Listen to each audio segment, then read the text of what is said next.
single day. I'm gonna make something great. That's my way. Well, ladies and gentlemen, good afternoon to you. What an absolute pleasure to be here. Quick question, who here owns a Ferrari? Seriously, not a single one. A couple of weeks ago, I saw something that you don't see every single day. It was an accident between a Ferrari and a VW Golf. By the time that I arrived, the VW Golf was on one side of the road, and it was a little shorter than it was meant to be originally. And on the other side of the road was this, what used to be a 6'3" gleaming red Ferrari, but was now a 4'2", slightly more crunchy Ferrari. And you drive past that and you think to yourself, that's a really bad day for some wealthy individual. And it's not something you see every day. So I pulled my car over and I put a little comment on Facebook and I said, let's have a moment of silence for the mighty fallen, never again to go from 0 to 100 in 6.3 or 3.6 seconds. And the reaction that I got from some of my friends on Facebook was interesting. People said, they didn't say things like, oh, what a shame, what a pity, oh, what a loss. They said, serves him right. And the hatred just kept on coming, one comment after another. How can he drive a car like that in a country like this? Our roads are wrong for it. He was probably drunk. One person stopped just short of accusing him of being a child molester. And it was fascinating to me just to see the level of hatred aimed at this Ferrari driver. Now, here's the interesting bit about it. The only information that I had put on Facebook was, there has been an accident between a Golf and a Ferrari. That's it. We don't know who was wrong. We don't know if it was the Golf driver who made the mistake. We don't know if a dog didn't run across the road and cause this thing. But what was interesting is it showed up a belief system that most of us don't even know we have. It's a bias against the rich. It's fascinating. Now, in a room like this, we are all studying and working toward building careers, building futures, becoming high net worth individuals. Let me ask you a question. Do you reckon you can become a high net worth individual at the same time as hating wealthy people? It's a self-limiting belief, and it actually gets in the way. But what's fascinating is that the kind of thinking that is handed down to us from generation to generation is invisible. It was once beautiful, wasn't it? And I'm not the only person who's actually seen this in motion. Anybody here watch Top Gear? Yes, yeah, absolutely. Top Gear fans, join me for a moment here. The rest of you can just go to sleep. Jeremy Clarkson says, in the United States, you watch a person drive by in a Bentley, and the reaction is, one day I'll be in one of those. And he says it's different in Britain. He says in Britain, you watch a guy drive past in a Bentley and you say, one day I'll have him out of that. That's a bit more sinister, isn't it? A little bit darker. And it's really interesting because particularly in South Africa, we have spent decades trying to unravel a belief system about racism that's been handed down from generation to generation. But we are not aware of other beliefs that are handed down to us, particularly beliefs about wealthy people. And here we all are chasing these goals and chasing these lives while at the same time feeling uncomfortable about talking about money or talking about wealthy people as though they are obviously evil, they come from the devil. Let's take a look at how this thinking is created, how it's generated, how it's handed down from generation to generation, and how it can stop you from achieving your goals. The point is to unravel it, get it out of our minds, excise it, be rid of it, be free of it, so that we can actually chase the goals that we have in life and become all God intended us to be. In my family, if you go back 2 generations to my grandmother, she used to work at an English manor house in Manchester. Has anyone here ever watched the show on TV, quite a mature show called Downton Abbey? Anyone seen it? No? Okay. The basic idea is you've got 2 sets of people. You've got the higher class folks who own this abbey. They're kind of semi-royalty in the United Kingdom. Then you've got the people downstairs who run everything. They do the cooking, they do the sweeping, the cleaning. It's the staff. My grandmother was part of the manor house, but she was not the people upstairs. She was the people downstairs. She was one of the maidservants who helped to keep this manor house clean. And if you had to see pictures of the way that they dressed at the time, it was the full old-style regalia. She had the little apron and the little maid's outfit and the little feather duster, and it's everything we think of as slightly kinky today. But of course, at the time, it was nothing like that. This was a woman who worked incredibly hard from dusk till dawn. This was a woman whose back was sore more often than not. This was a woman who, if you ever met her and put your hands on her hands, you'd find nothing but calluses. And most importantly, this was a woman who had no voice in the face of authority. Because the thinking back then, for both the lower classes and for women, was keep quiet, don't make waves, be a cog in the system. We don't want to know that you exist. We just want to see that your job gets done. And this is the kind of thinking that is then handed down from generation to generation. And what's interesting is that when my dad came along, my grandmother was looking for the best advice she could possibly give to him about work and wealth and how to make your way in the world. She went rummaging around in her mind and she came up with this gem, and it was the advice she gave to my dad. She said, "My son, get a trade. That way you will never starve to death." Who here has heard some variation of that advice? Yeah? A lot of us have heard things down those lines. There's nothing wrong with getting a trade. You can become a plumber and you can become very wealthy as a plumber. But listen to the second half of that sentence. Did she say, so that you can become all God intends you to be?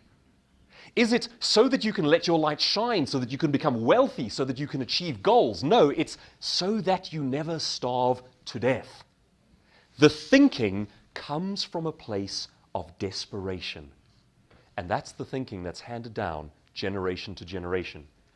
And the weird part is, it's completely invisible to us. We hear this advice and we think it's right and we think it's normal.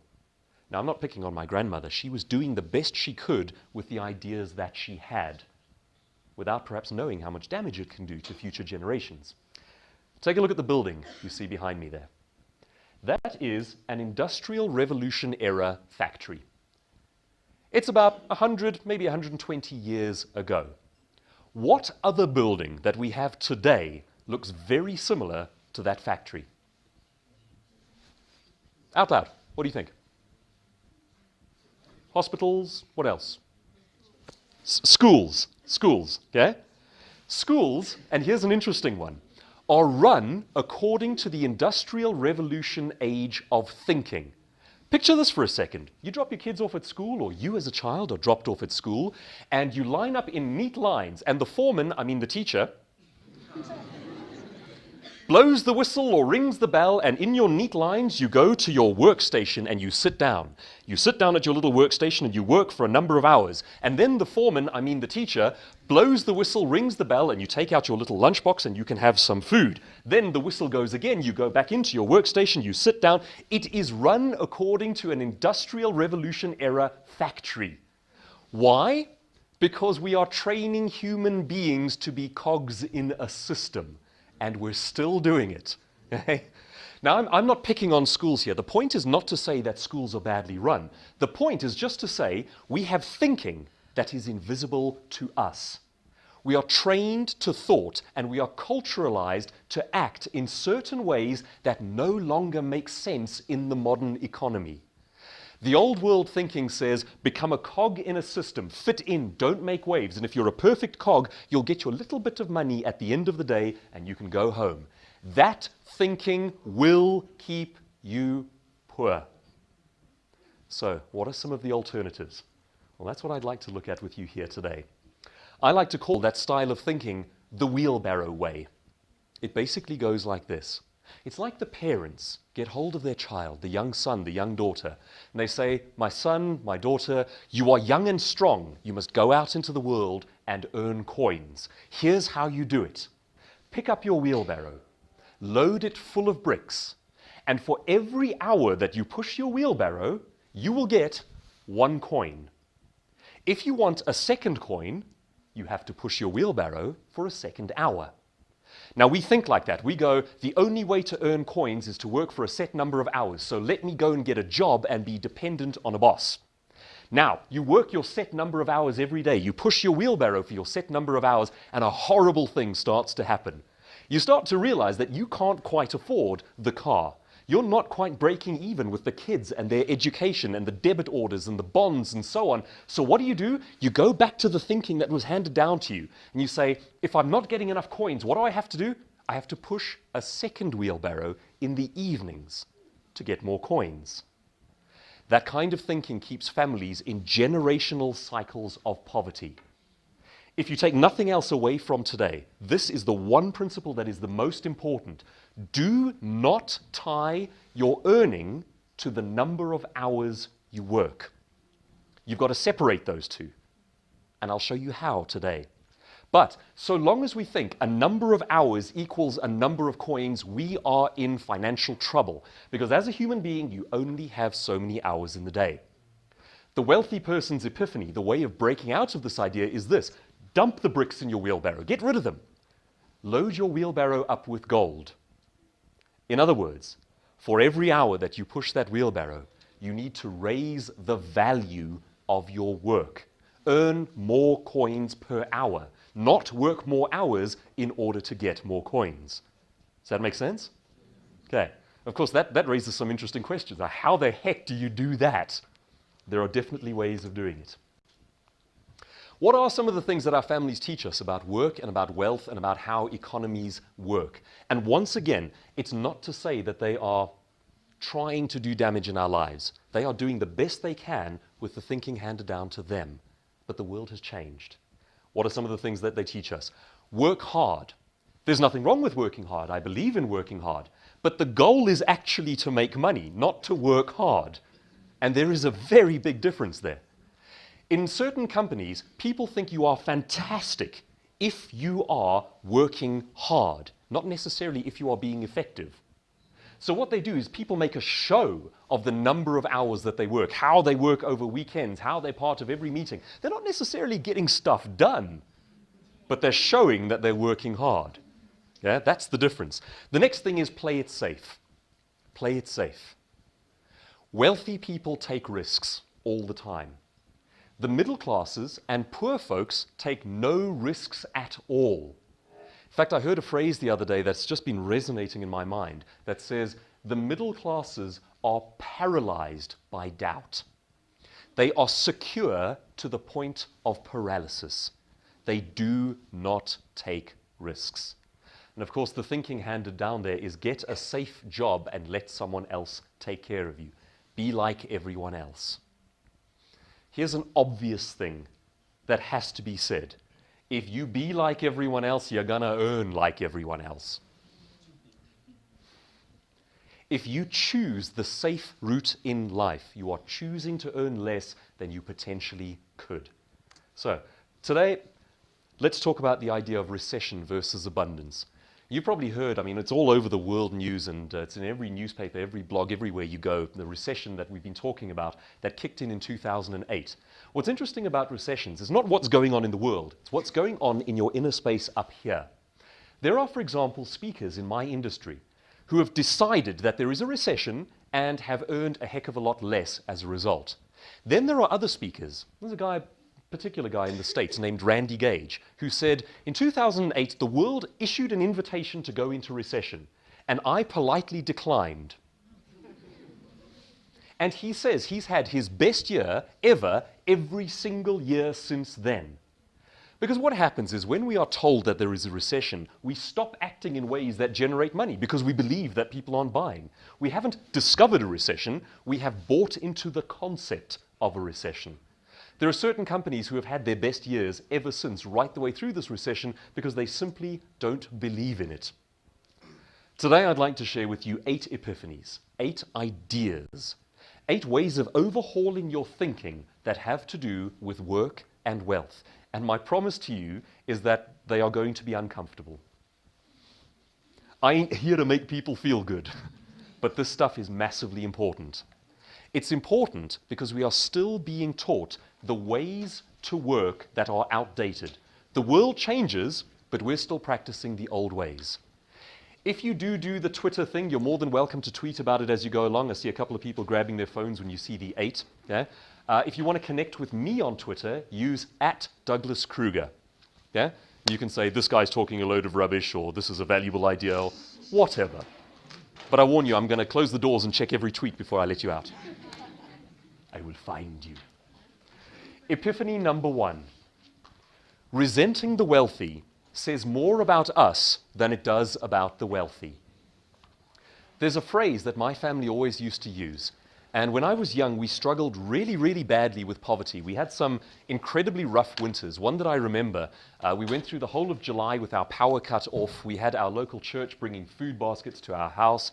And I lived in a pretty decent neighborhood, and we were the odd ones out. So it's quite rough to go through that sort of thing, and to have someone else feeding your family when your own parents can't, it was a difficult time to go through. But what's most interesting to me now, looking back on that time period, is the kind of language that my family used around the dinner table. Has your family ever used a phrase like, how the other half live, when they talk about rich people? Yeah. You know what it's like? It's like rich people are a different species. The way that I'd like you to look at the difference between where you are and wealth is I want you to look at it as a curve. Because if it is a curve, you can move along that curve. You can go from where you are now to your goals. But if you buy into that thinking that says rich people are just a different species, then instead of a curve, there's just a chasm. There's a hole. There is an absolute void between where you are and where you want to be.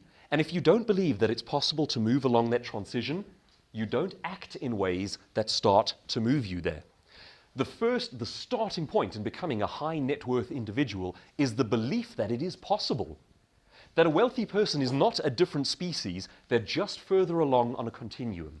They have more education about what brings in money and how to achieve goals than what you currently have. And that's okay, because that represents hope. That means you can learn these things, you can do them. Resenting the wealthy says more about us than it does about the wealthy.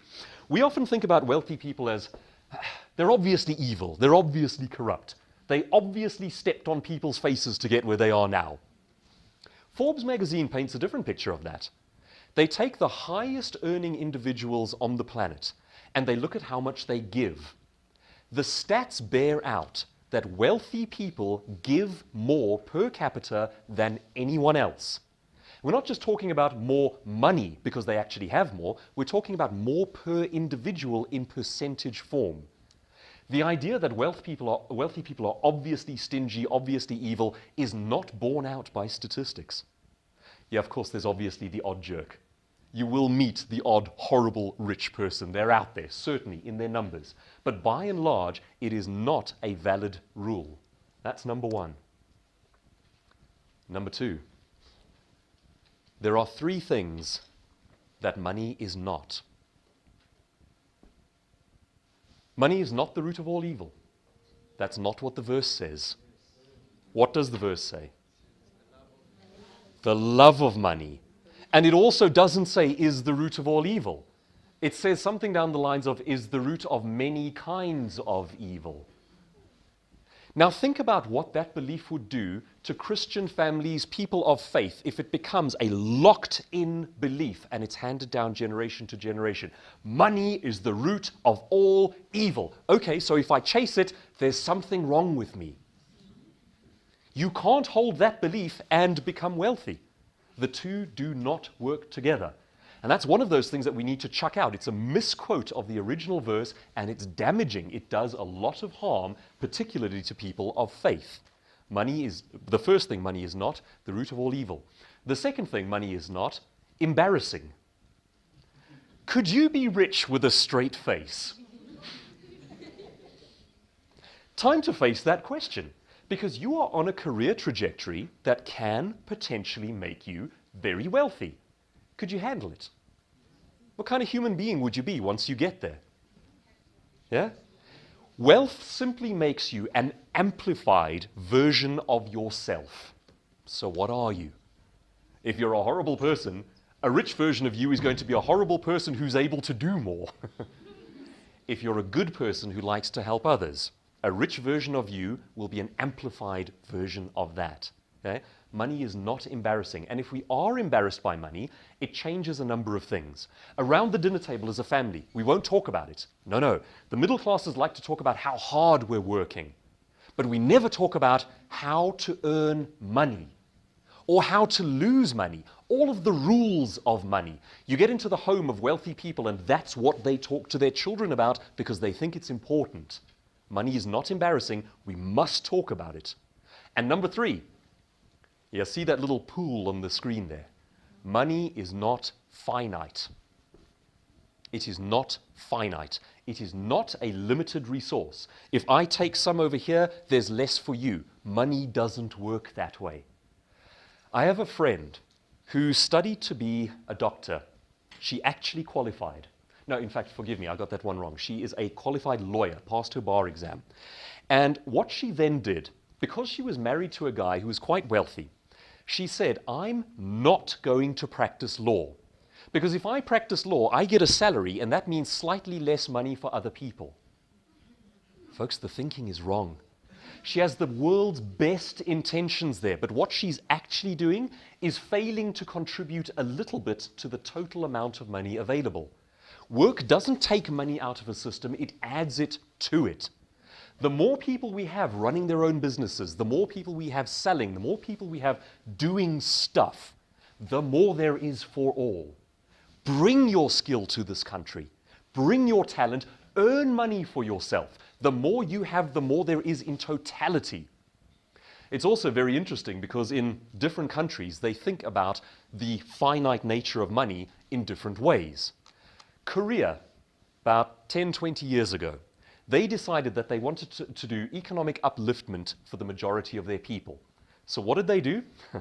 They took a look at America and they said, I reckon we can take on their car industry and we can take on their IT industry. Have you ever heard of Samsung?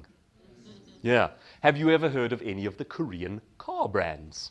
Yeah. Hyundai and what's the other one? Kia. And they are absolutely conquering the world right now. Because what they've decided to do is to grow. Now, other countries around the world, and in fact, South Africa is a prime example. We go, uh-oh, there's a finite amount of money, so if we want to make some people rich, what do we got to do? We've got to take from others. Rather than growing the entire pool. Bring your skill, grow the country. We need entrepreneurs. We often talk about how much we need jobs. You can't falsely create a job. My next question to you is, why the heck would you want a job? You can't get wealthy in a job. But that's what we're taught as middle-class people. We're taught, be like everyone else, get a good, safe job. Okay? We'll talk about that one in just a moment as well. Number 3, represent yourself. Represent yourself.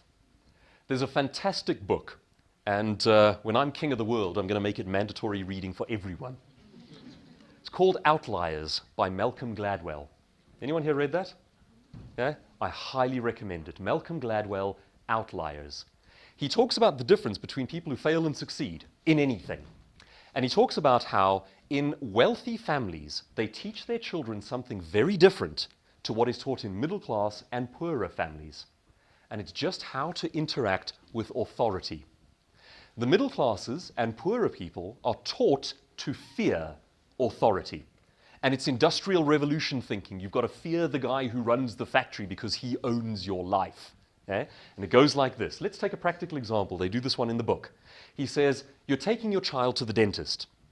The middle class family will teach the child that the dentist is God. He has studied for 8 years and he knows everything there is to know. You as the child must shut up, sit down, keep quiet, and even if it hurts, don't cry. Just wait for it to be over. Do whatever he tells you to do. Now, in wealthy families, they approach the exact same situation completely differently. Driving to the dentist's office, they tell the child, the dentist is your friend. He has studied for 8 years so that he can serve you properly. How's that? Okay? The dentist is a resource that you can use. If you have any questions about your mouth, about your teeth, about anything that you want to know there, you must ask the dentist because it's his job to help you. Now take that kind of thinking, that's a simple example, going to the dentist. Take that kind of thinking and amplify it over the next 20 years. Which of those two kids is going to do well in life? You've got one who's taught to fear authority, shut up, keep your voice down, don't make waves, and the other one who's taught the world is there for you to utilize. It's all resources, you can use it to your own ends. Imagine the difference that that would make. Represent yourself. And we need to teach our children to represent themselves as well. We have been conned into an industrial revolution myth that says authority is in charge and knows best. You must shut up and do what you're told. You must be a cog in a system. And as long as you are doing your job perfectly and not making waves, you'll be fine. That thinking is 100 years outdated. We cannot teach it any longer. Number 3. Number 4, inspired ideas. This is one of my favorites. As you go about building your career, there are the things that you need to do on a day-to-day basis that slowly, gradually move you up that curve toward wealth. And if you keep doing them slowly and consistently and gradually every single day, ultimately your life is going to improve. And you must do those things. However, from time to time, we get that one inspired idea, that crazy thought, that thing that pops into our heads and we go, what if? And it's those ideas which in one go can add an extra zero to your income. You must have them, you must act on them. I'll give you a simple practical example. In 2006, I had a book published on public speaking, and it went through a traditional publisher in Cape Town. It went into the bookstores and sold for about 150 Rand a book, of which I got 8 Rand 75. That's how much the author actually gets. Still, I was really chuffed to have this book published, and it's a bit of credibility for me as a speaker, and it did bring in some money. Now, one of my professional speaker friends said, Doug, don't do it that way. The next time you write a book, publish it yourself. You pay for the printing, you pay for everything, and sure, it's a bit of money up front, but after that, you can sell the book at a complete profit. And I had this inspired idea. I thought, wait a minute, what if you took that one step further? What if you got somebody else to pay for the book? So I literally walked in the front door of one of my biggest clients, Old Mutual, Fairbairn Capital, and I spoke to one of the directors, and I said, how do you feel about giving me 150,000 Rand? 2 minutes later, after he'd said yes, we were discussing his next yachting holiday. I took the chance, I tried, and it worked. He paid for 1,000 copies of 2 separate books, and I've been selling them ever since. No money down. Every book that I sell is pure profit margin. You're starting to see how thinking differently means different levels of income? You can get a salary at the end of the month, or you can do things for yourself and generate your own income with inspired ideas. Now that's just a small one, but that brought in, firstly, it meant I didn't have to pay 150,000 Rand, and then beyond that, it meant something like 500,000 Rands worth of book sales over the years. And that's just one small thing that made a massive impact on my life. But I had to represent myself, I had to have the idea, I had to walk through the door and just have the gumption to try, to ask, to not be a cog in a system that just does its function perfectly, to be a human being with a face and a voice and thoughts, creative ideas and an opinion. And that can change the scale of your income. That's number 4. Number 5. Number 5 is an abstract idea. Leaving the ranks of the poor may mean leaving the ranks of the poor. Does that make sense? Okay, we'll in a moment. A while ago, I was driving past a particularly poor area. It was one of these places where on the side of the road you see these dogs with the sort of ribs sticking out, and I mean it's all dust and poverty and hardship. And you know, I look at that sort of thing and it saddens me that human beings still have to live under conditions like that. You know, you think about it, as a species, we're at the level where each of us, I mean, how many people around the room are holding personal computers in their own hands in the form of a phone or an iPad or whatever the case might be? We have that kind of technology. We send satellites out into space. We are able to take a photograph of Earth from millions of miles away and then send it back through the void and look at that picture. We have astonishing levels of achievement, and yet we still have families who don't have enough to eat every day. That's awful. Now, I happened to be on my way to a conference where I was speaking about an entrepreneurial idea, how to make money. And I thought to myself, just a mental exercise. If I was stripped of all of the stuff that I use every day, the suit, the car, the equipment, the bits and pieces, the toys, if I was stripped of all of that and just left with my knowledge, my wits, and my education, and put into this scenario, living in abject poverty, could I get back out? Could I get back out and back to my own life? What do you think? And could you? Yeah? Okay.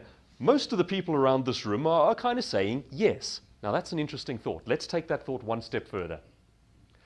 If I had to take a high net worth individual, someone who does drive the Ferrari, the Lamborghini, someone with their own private helicopter, with their own business, whatever the case might be, and I transplanted them into your life, do you think they would be able to get back out?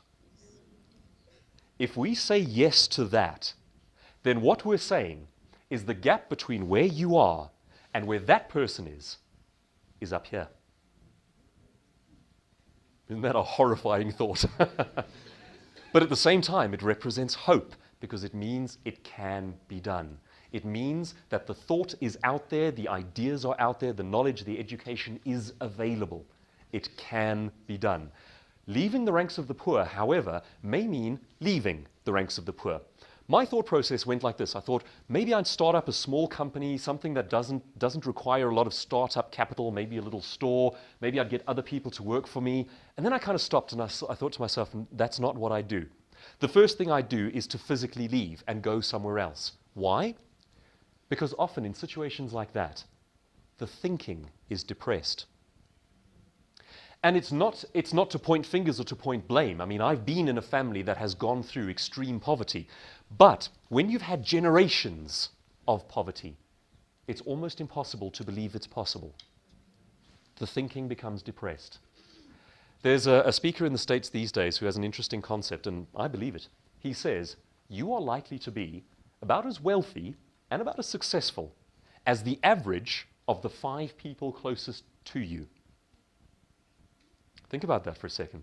Who are your closest 5? It's likely to be probably something like mom, dad, best friend, boss, teacher, something down those lines. Chances are it's those people. How wealthy are they? I'm sorry to ask the question, but apparently those stats bear out. Because what happens is we get involved in an ecosystem of thinking. And we all affect one another with our level of aspiration, our level of ideas, our thinking about work and wealth. And we all average each other out. There's something you can do about this one. You don't have to dump your mom.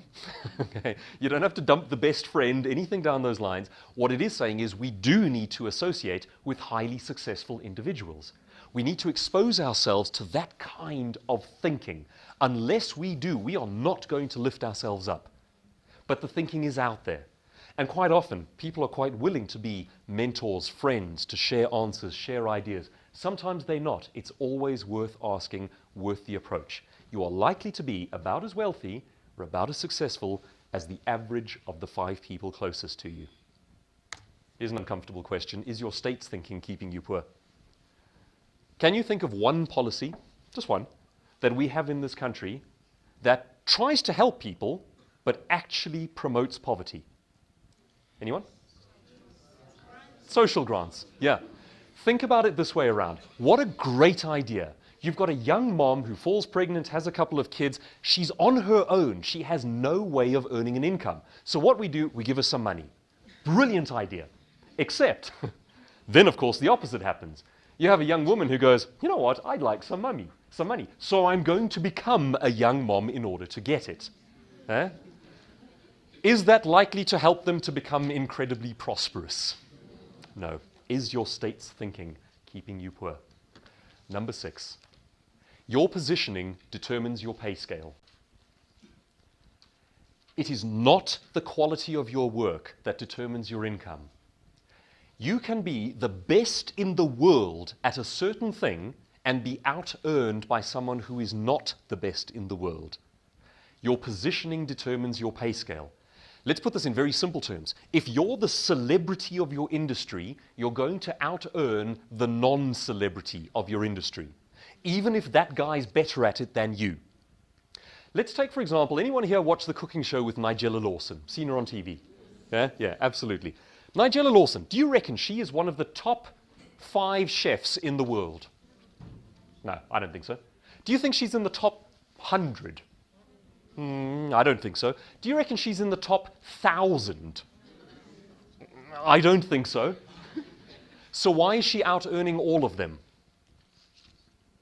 Because she's Nigella Lawson. I'll give you another example. If an unknown speaker comes and stands in front of you, that person can put in an invoice with X number of zeros at the end of an hour of speaking. Richard Branson walks into the room and chats with you for 5 minutes. They will add 3 more zeros to his fee. It's not because he worked harder, and it's not because he's a better speaker. It's because he's Richard Branson. You need to be the icon, the expert, the celebrity, the big name in your industry. Now, here's where most people get it wrong. They say knowledge is everything. Knowledge is important, but you also have to bring personality. That's what Nigella Lawson is doing. She is able to speak well in front of a camera. She's pretty. She's seductive. Okay? Now, this is all the stuff that we are never taught is important. We are taught what's important is be a cog in a system, don't make waves, function perfectly, get your job done. Imagine if Nigella Lawson did that, she'd be poor. All she'd ever do is cook in the kitchen and maybe earn like $5 once in a while. Okay? But because she brings humanity to it, she brings to it things that cannot be done by a computer, that cannot be done by a system. Anything that can be systematized, computerized, commoditized is unvaluable. We're still teaching our kids to study IT. That's a low-income future. Because there's like 2 billion other people studying IT. And most of it will be done by the computer itself like tomorrow. That's how fast it's moving. There's one of those talks on TED, the Inspirational Talks website, where a guy says, and this is quite interesting, he says the economy of tomorrow will not be ruled by people who have doctorates or who have studied IT or anything technical. The economy of tomorrow will be ruled by people who did BAs and know how to think creatively. Because a computer can't do that. It's the people who bring their personality, their humanity, who become an icon in their industry. So it's not just about how good you are technically at what you do, it's about being the human being, the face, the voice, the one we see in the media, in magazines, here on the radio. Are you an icon? That way you earn more. Number 7. This one's more for companies, but it's useful to us as well. Don't fixate on the bottom line. What most companies tend to do is when they think about their finances, they put 80% of their energy into saving what they have and 20% of their energy into earning more. We need to reverse that. Saving, of course, is important. Yes, you can save yourself rich if you've got like 150 years to live. What's more important is actually generating more income. Picture a clan of people. Now, I want you to just use your imaginations here. Let's go back thousands of years in time. We're sitting at the outskirts of our cave. We are a clan, and we're facing winter. Winter is like recession. Winter is trying. Winter is deadly to us. And our economy is made up of buffalo.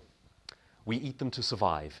We wear their coats in order to survive this horrific winter. The hunters have been out into the field, and good news, they came back with 3 buffalo.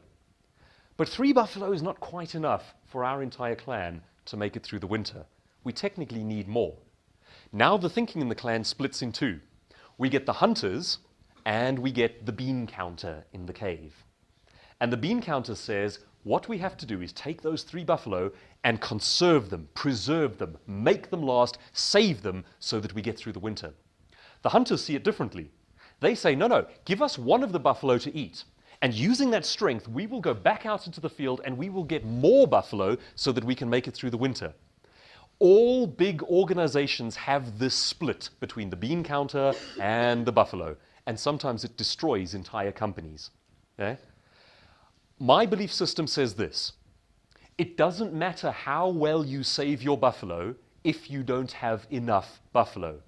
Saving effectively is only going to mean you'll starve to death slower. You need more buffalo in the system. In other words, you need to put 20% of your energy into saving your money and 80% of your energy into generating more money. That's the way we need to think.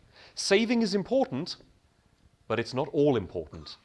Middle-class thinking says the most important thing to do is save. Sure, if you're going to live for 150 years, brilliant idea. Number 8. Randy Gage, the US speaker, recently wrote a book called Risky is the New Safe. The alternative applies. Safe is the new risky. We've been taught for generations that to play it safe, you get a job and don't make waves. I contend that that is the most dangerous thing that you can possibly do, because you are taking all of your eggs and putting them in one basket. You are taking your life, your future, your career, your spouse, your children, your medical aids, your debit orders, your entire life, putting them into one basket and handing them to a person whose first concern is not your welfare. That sounds pretty dangerous to me.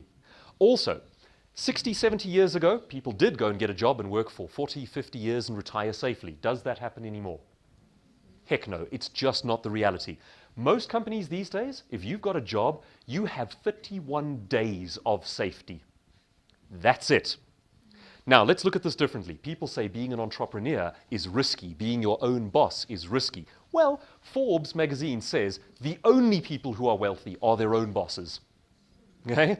The next thing is, if you as an entrepreneur try 10 big, crazy, inspired ideas, and 8 of them fail, you got 2 of them working. Now you go out there and you try another 10 big, crazy, inspired ideas, and again, 8 of them fail. 2 of them work. Now you're up to 4 things that are bringing in income. You go out there, 10 big things, 8 fail, 2 more. You're up to 6 different things that are bringing in income. For myself as a speaker, I now have multiple income streams. I speak, I train, I sell books, I sell DVDs, I do media appearances, multiple streams of income, much, much safer. Risky is the new safe. Safe is the new risky.